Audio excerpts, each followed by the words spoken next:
As you just found, optional provisions are not required to be included in a policy, but they are included in most insurers' policies.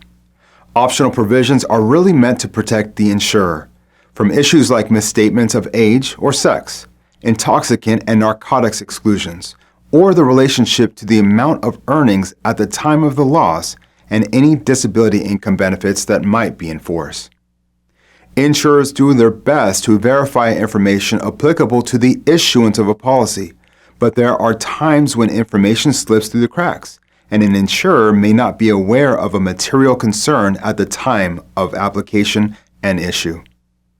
When considering age and sex misstatements, the courts have long held that there are people out there who truly don't know how old they are, and mistakes as to their age should not be held against them. This normally occurs for those who were born in other countries or regions where birth records may not be kept as accurately.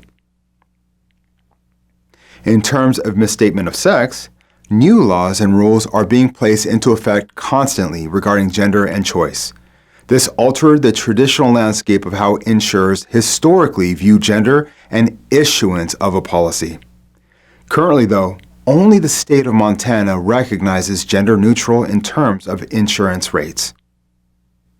Our next portion gets into group health insurance and the different types of groups recognized in Florida. This part of your course works with state laws that affect groups, and much of what you're going to see mimics or relates to laws you studied in earlier lessons. So, as you're preparing for the state exam, make sure to go through the policies lesson multiple times. There is material in this section that you haven't seen before, such as the Florida laws on short-term health insurance, debtor groups, blanket coverages, trustees, and other groups. In addition, we'll look at the Florida Health Insurance Coverage Act, a comprehensive piece of legislation that governs continuation or conversion of coverage in the event a covered employee loses their job. This section continues with discussion about renewability and cancellation of group health plans. Like individual plans, it's difficult for an insurance company to either cancel or non-renew group health insurance in Florida. There are only certain specific situations in which this may occur. The lesson also re-examines disclosures and advertising laws and rules for group coverage and individual policies with an emphasis on plans issued in Florida or plans issued in another state that affect Florida group members.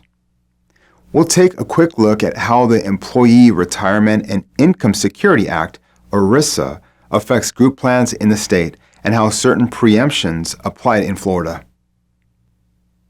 One of the key elements in terms of memorization and retention is repetition. Go over the provisions and timeframes multiple times to cement the information in your mind. Make sure to take notes as you proceed. Studies have shown that taking notes improves retention a great deal.